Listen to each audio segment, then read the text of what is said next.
Apa itu pendekatan mengajar dalam pembelajaran PJOK? Apakah Bapak Ibu guru sudah akrab dengan istilah tersebut? Kalau belum, yuk kita pelajari lebih lanjut bersama-sama. Pendekatan mengajar adalah kerangka konseptual yang digunakan oleh seorang guru dalam merancang pembelajaran dan berinteraksi kepada murid dengan menekankan pada tujuan pembelajarannya. Biasanya, pendekatan mengajar pada PJOK bersifat kontradiktif, sehingga menyajikan pilihan bagi guru untuk menggunakan pendekatan tertentu sesuai dengan tujuan pembelajarannya.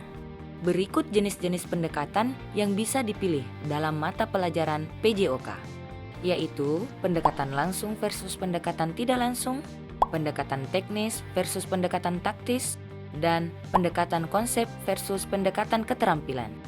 Mari kita lihat satu persatu dengan lebih dekat. Pertama, pendekatan langsung. Pendekatan langsung merupakan pendekatan mengajar yang secara langsung mengarahkan tujuan pembelajarannya sesuai dengan nama materi pembelajarannya. Pendekatan ini merupakan pendekatan tradisional, karena ketika pelajaran berlangsung, pelajaran lebih berorientasi pada guru. Dalam praktiknya, guru memulai dengan mengkomunikasikan tujuan pembelajaran, mempersiapkan murid, melakukan demonstrasi pengetahuan atau keterampilan yang dibutuhkan, memberikan latihan terbimbing, memberikan umpan balik, dan memberikan kesempatan untuk latihan mandiri. Sebagai contoh, dalam pengajaran sepak bola, guru menjelaskan dan mendemonstrasikan secara tahap demi tahap keterampilan menggiring bola. Setelah itu, murid mencoba mempraktikkan keterampilan menggiring bola dan guru akan langsung memberikan umpan balik terhadap performa murid dan arahan untuk perbaikan jika ada. Kedua, pendekatan tidak langsung, yaitu ketika guru tidak sepenuhnya mengendalikan proses pembelajaran.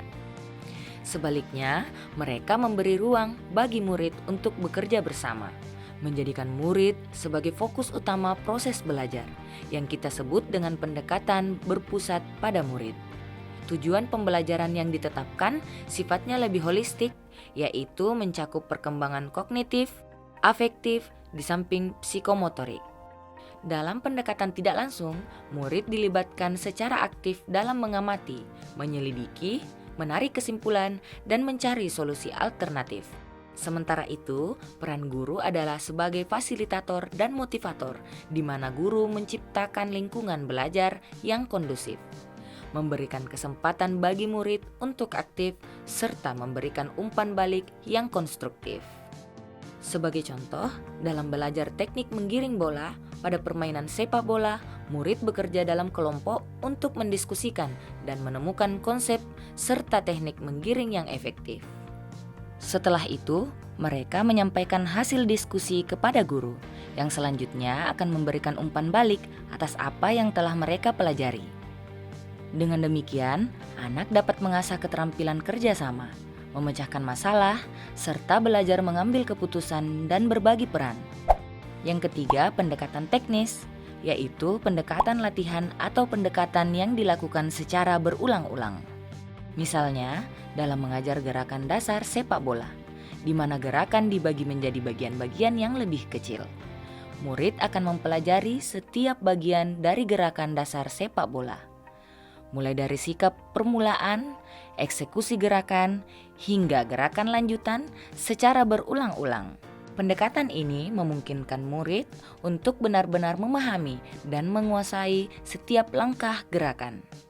Yang keempat, pendekatan taktis, yaitu pendekatan yang mendahulukan pemahaman murid tentang taktik bermain. Murid ditugaskan untuk memecahkan masalah permainan dengan memainkannya secara langsung. Sebagai contoh, dalam melatih keterampilan dasar sepak bola, guru memberikan tugas kepada murid untuk memahami masalah taktis dari permainan yang dipelajari. Misalnya, bagaimana satu tim dapat menguasai bola lebih lama dari tim yang menjadi lawannya. Anak didorong memahami esensi taktis bermain sesuai tujuan permainannya, sehingga sering juga disebut model Teaching Game for Understanding, TGFU.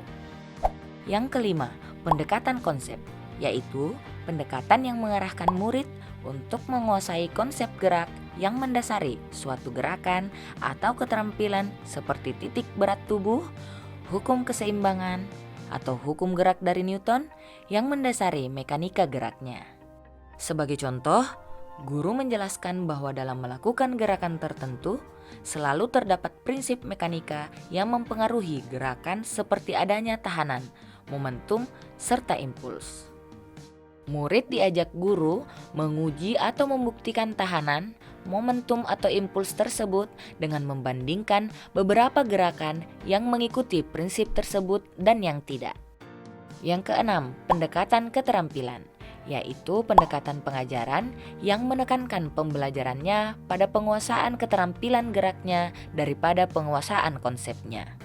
Sebagai contoh, dalam pembelajaran senam lantai guling depan, murid ditekankan untuk mempelajari gerakan tersebut dengan tahapan-tahapan yang dirancang guru, mulai dari belajar awalan, berguling, dan sikap akhirnya. Bapak dan Ibu, ternyata ada banyak pilihan pendekatan mengajar yang dapat diaplikasikan dalam pembelajaran PJOK ya. Jadi, pilihlah pendekatan mengajar yang sesuai dengan tujuan pembelajaran kelas. Dan jadikan setiap sesi pembelajaran sebagai kesempatan untuk dapat berinteraksi dengan murid serta mengembangkan potensi murid secara maksimal, baik dalam aspek psikomotorik, kognitif, afektif, maupun sosial.